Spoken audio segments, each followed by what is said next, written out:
Water, the original wet stuff, the resource that falls from the sky, fills our rivers and waters our land.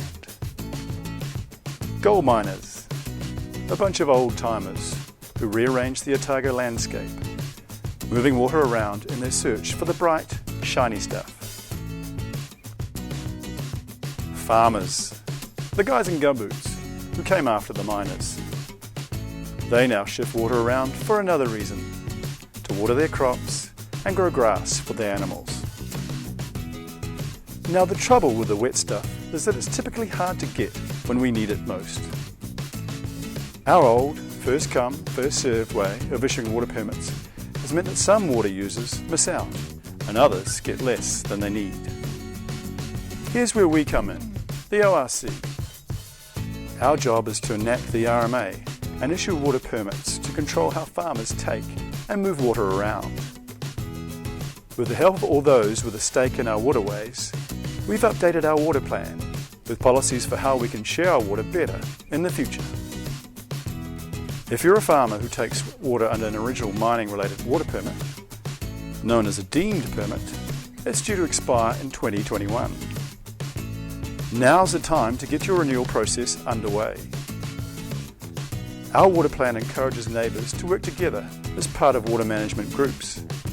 These groups will help decide how everyone will take and share water in the dry times.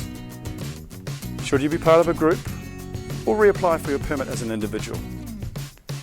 We suggest you think hard about being part of a group. You can form a group with anything from 2 to over 100 people. If you're part of a group, your new permit will probably cost you less than going it alone. You'll be sharing the workload of reapplying, and once granted, you'll have greater control over how water is rationed and shared amongst yourselves. The cost of monitoring your new permit will be shared as well. One of your main jobs will be to help nut out a water rationing plan that all users in your group will abide by in the dry times. This plan will need the OK from the ORC. And once okayed, your group will manage the rationing process on the ground. There are big benefits to working as a group, but you can choose to go it alone. Whichever option you select, the steps in the application process from here on in are very similar. First up, you'll need to get hold of some application forms from the ORC. Getting your permit application together will mean just a wee bit of paperwork. Then you'll need to collect supporting information. We need to know detailed stuff about your creek or river, where you get your water from, your operation and how much you need. Once you've got your info together, prepare us an Assessment of Environmental Effects, or AEE. This is your opinion of what in-stream and flow values might be affected by you taking the water you need.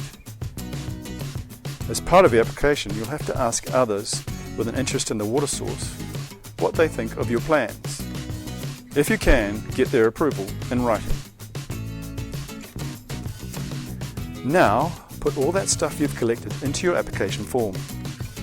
Complete all the questions and send it off to us with the application fee as soon as you can.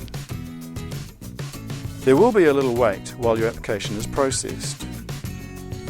Be sure to give us all the information we ask for. Otherwise, we might have to send your application back. If your application doesn't need to be publicly notified, you'll hear back within 20 working days. If it does, you'll need to attend a hearing and the whole process will take a bit longer and cost a bit more. Be sure to read your new water permit document carefully when you get it. Make sure you understand what it asks you to do and if you need to make any changes to how you do things, especially if you're part of a water management group. That's it. You can keep on taking your share of the water resource.